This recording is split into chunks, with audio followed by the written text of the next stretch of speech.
আওয়ামী লীগের মধ্যে এত বিশাল জনভিত্তির একটা রাজনৈতিক দলকে ব্যান করা হয়, এটা তো ভুল হচ্ছে। তারপরে আমি মনে করি যদি এমন হতো যে দুষ্কৃতিকারী যারা ক্ষতি করেছে, যারা অন্যায় করেছে, জুলুম করেছে, সেই সব আওয়ামী লীগারদের আপনি শাস্তি দেন, কিন্তু নিরীহ আওয়ামী লীগের যারা 90% নিরীহ আওয়ামী লীগার, তারা গত 1.5 বছর 2 বছর ধরে ঘরে থাকতে পারছে না, ঘুমাতে পারছে না, তা তাদের তো একেবারে মানে জীবন একেবারে অচল হয়ে গেছে। তারাও তো একটা মুক্তির কথা চিন্তা করবে। সুতরাং বিএনপি সরকার ক্ষমতা আসার পরে এই যে এত মিথ্যা মামলা হামলা হয়েছে, প্রথম উচিত ছিল এই যে বিশাল আকায় আওয়ামী লীগের যারা নিরীহ মানুষ ছিল তাদেরকে আস্থায় নিয়ে আসা, সেই কাজটা করা হয় নাই। এই কারণে কিন্তু বাংলাদেশের জনসংখ্যা মানে মানুষ এখন ভীষণভাবে রাজনৈতিকভাবে দ্বিধা বিভক্তির দিকে পড়ে আছে। সুতরাং একটা বিশাল অংশ চাচ্ছে শেখ হাসিনা ফিরে আসুক, অরাজকতা সৃষ্টি হোক এবং এভাবে পতন হোক। এটা কি দেশের রাজনীতিতে বেশ অনেক কিছু ঘটনা ঘটে গেল।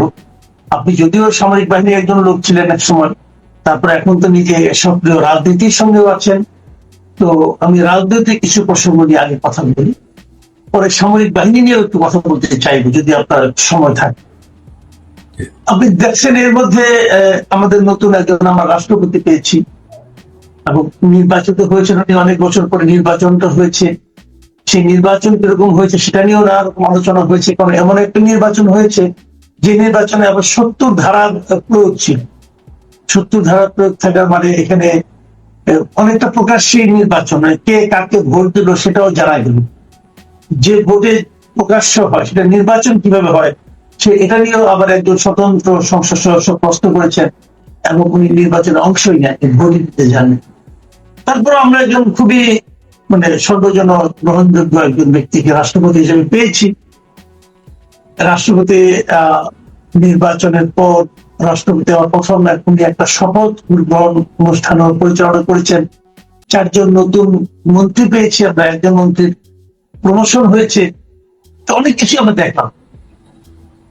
আমি এটা নিয়ে একটু আপনার কথা বলছি যে এই যে রাষ্ট্রপতি নির্বাচন প্রক্রিয়া নিয়ে প্রশ্ন এবং 4 জন নতুন মন্ত্রী নিয়োগ করা, এবং কেন তাদের নিয়োগ করা হলো, এত বড় মন্ত্রিসভা আমাদের দরকার আছে কিনা। নতুন নির্বাচিত রাষ্ট্রপতি মির্জা ফখরুল ইসলাম আলমগীর অত্যন্ত সজ্জন এবং ক্লিন ইমেজের একজন মানুষ। তেমন একজন মানুষকে বিএনপি সরকার যেহেতু নির্বাচিত করেছেন, আমরা সকলের পক্ষ থেকে তাকে মানে মানে অসীম ধন্যবাদ আমরা জ্ঞাপন করতে পারি এবং আমাদের জনতার দলের পক্ষ থেকে তাকে আমরা ধন্যবাদ জ্ঞাপন করছি। এ বাদে মন্ত্রণালয় পরিবর্তন, কোন মন্ত্রীর পদোন্নতি, কোন নতুন মন্ত্রী নিয়োগ, সবকিছু এটাকে খুবই রুটিন অ্যাফেয়ার বলে আমি মনে করি।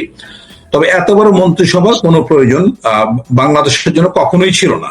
এটা দিন দিন বাড়তে শুরু করেছে, আরো হয়তো ভবিষ্যতে বাড়বে। এবং মন্ত্রী এবং উপদেষ্টা মিলে যে সংখ্যা আছে সেটা বাংলাদেশের জন্য একটা বাড়তি সংখ্যা বলে আমি মনে করছি।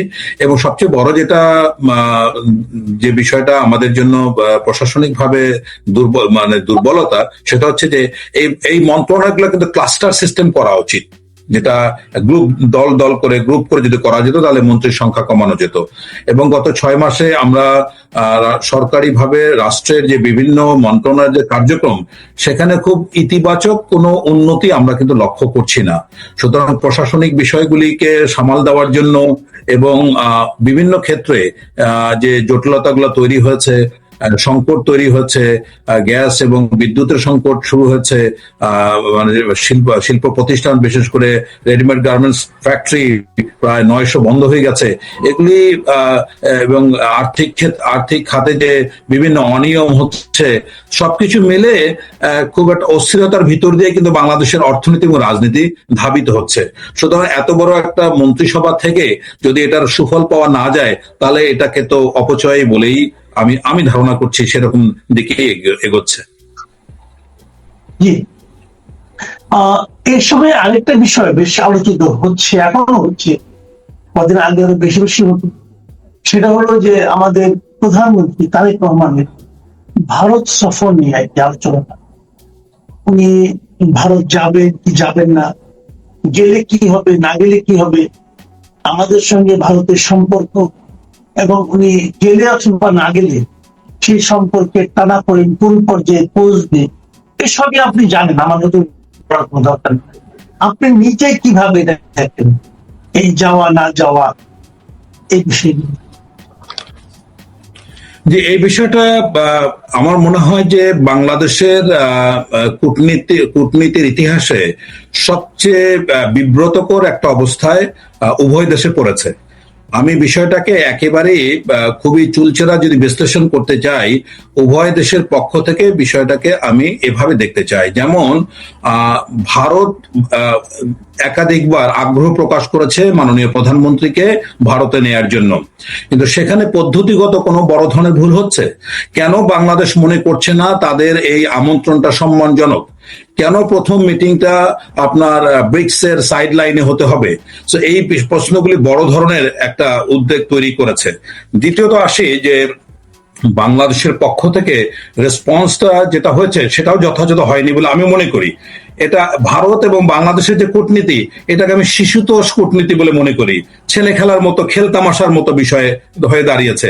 আপনি চিন্তা করুন, মানে এই যে 54 বছরে এরকম কোন কূটনৈতিক জটিলতা আপনি দেখেছেন কিনা আমি জানি না। তো যাই হোক, আমার দৃষ্টিতে মনে পড়ছে না। এখন বাংলাদেশের নবনির্বাচিত প্রধানমন্ত্রী ভারতে যাবেন, বাংলাদেশের সাথে ভারতের দ্বিপাক্ষিক যে বিষয়গুলি আছে এগুলি এত জটিল এবং এত কঠিন, এবং সেটার ক্ষেত্রে দ্বিপাক্ষিক ভাবে সরকার প্রধান বা রাষ্ট্রপ্রধানের বসার কোনো বিকল্প নাই। আমরা দেখতে পেয়েছি যে 5ই আগস্টের পরে, আওয়ামী সরকারের পতনের পরে, শেখ হাসিনার পতনের পরে ভারত মনস্তাত্ত্বিক ভাবে এবং নৈতিক ভাবে একটা পরাজয় বরণ করেছে বলে ধরে নেওয়া হয়েছে। এবং সেই কারণেই আপনি খেয়াল করুন যে 5ই আগস্ট পরবর্তী সময় বাংলাদেশ ভারতের সকল প্রকার সম্পর্কের দরজা কিন্তু একটার পরে একটা বন্ধ হয়ে গেছে। রাজনীতি, কূটনীতি, বাণিজ্য, এমনকি চিকিৎসার জন্য যে বাংলাদেশিরা যেত, সে ভিসা পর্যন্ত বন্ধ হয়ে গেছে। আমাদের প্রতিবেশী রাষ্ট্র হিসাবে ভারত চারদিক থেকে ঘিরে আছে। চীনের সাথে এটার কোনোভাবে মেলানো সম্পর্ক এটা সম্ভব নয়, প্রয়োজন। আমাদের দেখতে হবে আমাদের স্বার্থ কোথায়। এই ভিজিট যদি না হয় তাহলে উভয় দেশে ক্ষতিগ্রস্ত হবে। এখানে অনেকগুলি বিষয় আছে। এক্সট্রাডিশনের যে চুক্তি আপনার যে শর্ত দিয়েছে শেখ হাসিনার, এটা কি সহজ কোনো বিষয়? আপনি অগস্ত পিনোশের কথা চিন্তা করেন, পিনোশকে কি ফেরত নিতে পেরেছে? ব্রিটেন তাকে এক বছর আইনি লড়াইয়ের পরে তারপরে পিনোশকে দিতে রাজি হয়েছে। কিন্তু দেখুন, বাংলাদেশের যে সাবেক প্রধানমন্ত্রী সেখানে আশ্রয় নিয়েছেন, এই আশ্রয়ের মধ্যে কি রাষ্ট্রীয় ব্যবস্থাপনা ছিল না? শেখ হাসিনা যখন বাংলাদেশ থেকে ভারতে যান তখন তো যে কোনো ব্যবস্থায় রাষ্ট্রীয় ব্যবস্থাপনায় তিনি গিয়েছেন, এটার সমঝোতার মাধ্যমে হয়েছে। এখন ভারতের সেনাবাহিনী প্রধান দাবি করেছেন যে বাংলাদেশ সেনাবাহিনী এবং বাংলাদেশের রাষ্ট্র ব্যবস্থা তখন তাদেরকে অনুরোধ করেছে বলে তারা শেখ হাসিনাকে নিয়েছেন। এখন বিষয়টা যেটাই হোক না কেন, আমাদের যে দ্বিপাক্ষিক সম্পর্ক ভারতের ক্ষেত্রে, সুতরাং প্রত্যর্পণের বিষয়টি ভারত সহজে করবে না, এটাই স্বাভাবিক। সুতরাং এরকম কঠিন শর্ত দিয়ে ভারতের সাথে বসার সম্ভাবনা আমি দেখি না অন্তত। তারপরে বিষয়টা বুঝতে হবে যে আমাদের অনেক দ্বিপাক্ষিক বিষয় আছে যেটার সমাধান ভারতের সাথেই হতে হবে, এর কোনো বিকল্প নাই। চায়না বা ইউএসএ এসে কোনোদিন আমাদের সহযোগিতা করতে পারবে না। ধরুন তিস্তার কথা, তিস্তা চুক্তির ব্যাপারে যদি ভারতের সম্মতি না থাকে, আগামী 50 বছরের মধ্যে তিস্তার সমাধান হওয়া সম্ভব নয়। তাহলে এই সরকার আসার পরে যে এত বড় বড় ঘোষণা দিলেন, পদ্মা ব্যারেজ, তিস্তা ব্যারেজ, গঙ্গা, যমুনা, এমন কোন নদী নাই, এমন কোন বড় প্রজেক্ট নাই, এত বড় ঘোষণা দিলেন, কিন্তু বাস্তবে পরিণতি তো খুবই খারাপ। এবং আমরা বাস্তবে দেখতে পাচ্ছি যে যেভাবে বিদ্যুৎ লোডশেডিং হচ্ছে, যেভাবে আপনার কলকারখানা বন্ধ হয়ে যাচ্ছে, যেভাবে বেকারত্ব বাড়ছে, যেভাবে মুদ্রাস্ফীতি বাড়ছে, আপনি কোন সেক্টরে আপনি স্বস্তি দেখতে পাচ্ছেন? সুতরাং এরকম একটা জায়গায় ভারতের সাথে বাংলাদেশের দ্বিপাক্ষিক সম্পর্ককে মানে জোরদার করার কোনো বিকল্প নাই। আজকে আপনি শেখ হাসিনাকে স্বৈরাচার বলেন, খারাপ বলেন, সবই ঠিক আছে, কিন্তু উনি তো বিদ্যুৎ দিতে পেরেছেন, গ্যাস দিতে পেরেছেন, শিল্প কারখানা চালু রাখতে পেরেছেন। এখন তো সেটা আমরা পাচ্ছি না। তাহলে সবচেয়ে বড় যেটা ভারতের সাথে আমি বলেছি, বাংলাদেশের সম্পর্ক 4টা পর্যায়ে হতে পারে। একটা হলো সমর্পণ, যাই বলবে ভারত তাই মেনে নিতে হবে। 2 হলো সম্প্রীতি, বোঝাপড়ার মাধ্যমে, মানে দুই পক্ষের সমান সমান অধিকার নিয়ে ন্যায্যতার ভিত্তিতে। তৃতীয়ত হচ্ছে আমি বলছি সংঘাত, এখন তো সংঘাতের পর্যায়ে চলে গেছে। এরপর হলো সংঘর্ষ। এখন দেখুন, খুব শক্তিশালী একটা অবস্থানে যাওয়ার জন্য জন্য যেটা আপনার দরকার, আপনার জাতীয় ঐক্য আছে। স্বাধীনতার পরে এখন বাংলাদেশের সবচেয়ে বেশি দ্বিধা বিভক্ত বাংলাদেশের রাজনৈতিক সমাজ। এখানে আওয়ামী এবং আওয়ামী বিরোধী যে অবস্থান, এটা কি স্বাধীনতার পর সবচেয়ে প্রকট নয়? এরকম একটা জাতীয় ভাবে বিভক্তির ভেতর দিয়ে আপনি কিভাবে এত বড় একটা চ্যালেঞ্জ গ্রহণ করতে পারেন? দ্বিতীয়ত হলো, আমাদের কোনো ডেটোরেন্স ক্যাপাসিটি আছে যা দিয়ে ভারতকে আমরা মোকাবেলা করতে পারবো? এগুলি নাই। এগুলি বাস্তবতার নিরিখে এগুলি বিচার করে তারপরে আপনার এই সিদ্ধান্ত নিতে হবে। আমরা বলেছি বারবার, দেখুন, বস্তা পচা ভারত বিরোধিতা করে কোনো লাভ নাই, এ কথা আমরা অনেক শুনেছি। একইভাবে আমি মনে করি বিএনপি সরকার আস্তে আস্তে কিন্তু বিচ্ছিন্ন হয়ে যাচ্ছে। আপনার এক হলো আওয়ামী একটা বিশাল সমর্থন তারা হারিয়েছে। আপনার দেখুন, সবচেয়ে বড় ক্ষতিটা হয়েছে কার মাধ্যমে? অন্তর্বর্তীকালীন সরকারের সময়, প্রফেসর ইউনূসের সময়। তখন যদি আওয়ামী লীগের নির্বাহী আদেশে ব্যান করা না হতো, তাহলে কিন্তু আজকে এই পরিস্থিতি হতো না। বিএনপির সবচেয়ে বড় ক্ষতিটা হয়েছে কিন্তু সে সময় বা অন্তর্বর্তীকালীন সরকারের মাধ্যমে। কিভাবে নির্বাহী আদেশে আওয়ামী লীগের মধ্যে এত বিশাল জনভিত্তির একটা রাজনৈতিক দলকে ব্যান করা হয়, এটা তো ভুল হচ্ছে। তারপরে আমি মনে করি যদি এমন হতো যে দুষ্কৃতিকারী যারা ক্ষতি করেছে, যারা অন্যায় করেছে, জুলুম করেছে, সেই সব আওয়ামী লীগারদের আপনি শাস্তি দেন। কিন্তু নিরীহ আওয়ামী লীগের যারা 90% নিরীহ আওয়ামী লীগার, তারা গত 1.5 বছর 2 বছর ধরে ঘরে থাকতে পারছে না, ঘুমাতে পারছে না। তো তাদের তো একেবারে মানে জীবন একেবারে অচল হয়ে গেছে। তারাও তো একটা মুক্তির কথা চিন্তা করবে। সুতরাং বিএনপি সরকার ক্ষমতা আসার পরে এই যে এত মিথ্যা মামলা হামলা হয়েছে, প্রথম উচিত ছিল এই যে বিশাল আকায় আওয়ামী লীগের যারা নিরীহ মানুষ ছিল তাদেরকে আস্থায় নিয়ে আসা। সেই কাজটা করা হয় নাই। এই কারণে কিন্তু বাংলাদেশের জনসংখ্যা মানে মানুষ এখন ভীষণভাবে রাজনৈতিকভাবে দ্বিধা বিভক্তির দিকে পড়ে আছে। সুতরাং একটা বিশাল অংশ চাচ্ছে শেখ হাসিনা ফিরে আসুক, অরাজকতা সৃষ্টি হোক এবং এভাবে পতন হোক। এটা কি সরকার বুঝতে পারছে না? সরকারের এত উপদেষ্টা, এত মন্ত্রী, তারা কি এই বিষয়ে কোনো মানে মাননীয় প্রধানমন্ত্রীকে উপদেশ দিতে পারছেন না? আমরা বারবারে বলছি, স্বাধীনতার পর থেকে বাংলাদেশের যত চুক্তি হয়েছে সবই অসম, কোনোটাই উইন উইন নয়, সব উইন লুজ। এটা আমি একাধিকবার আপনার আলোচনা আমি করেছি। কিন্তু কথা হলে এটার ফয়সালা আপনি চোখে চোখ রেখে যে কথা বলবেন, সামনাসামনি বসতে হবে। তো সামনাসামনি যদি নাই বসেন তাহলে আপনার সমাধান আসবে কিভাবে? সুতরাং আমি মনে করি ভারতের দেখতে প্রচন্ড ভুল হয়েছে। ভারত যে অন্যায়টা করেছে, শেখ হাসিনাকে 5ই আগস্টে এই সংবাদ সম্মেলন করতে দিয়ে এক ধরনের ঔদ্ধত্য আচরণ করেছে বাংলাদেশের প্রতি, কোনো সন্দেহ নেই। আবার ভারত যদি এটা ভুল বুঝেই থাকে, তাহলে আমাদের পররাষ্ট্র উপদেষ্টা সেদিন বললেন যে ভারত তার ভুল বুঝতে পেরেছে। যদি বুঝতেই থাকে, আপনাদের যদি ইঙ্গিতে দেয়, এটা আপনারা পাবলিক করলেন কি কেন? এটা তো ঠিক না। তো এরপরে আমরা দেখতে পাচ্ছি যে রাষ্ট্রপতি অফিস থেকে সেখানে প্রধানমন্ত্রীকে গার্ড অফ অনার দেওয়ার জন্য প্রস্তুতি নেওয়া হচ্ছে, আবার পরক্ষণে তা উজ্জ্বল করে যাচ্ছে। সো এইটা একটা নাটকীয়তার ভিতরে চলছে।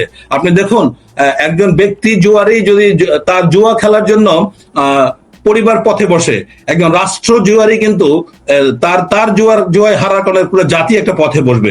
সুতরাং এখানে আমি উভয় ভারত এবং বাংলাদেশ উভয় সরকারের প্রতি আমি মনে করি খুবই সহনশীল ভাবে বিষয়টাকে দেখা উচিত। এটা কোনো ব্যক্তিগত, কোনো দলীয় কোনো সিদ্ধান্ত বা আবেগের বিষয় নয়। এটা উভয় জাতীয় স্বার্থের বিষয়। এখানে ভারতকেও মনে করতে হবে, ভারতের কোনো বন্ধু রাষ্ট্র নেই, একমাত্র বন্ধু রাষ্ট্র বাংলাদেশ। বাংলাদেশ যদি ডেটোরেন্স ক্রিয়েট করতে পারে, তাহলে ভারতেরও অনেক ধরনের অসুবিধা হবে।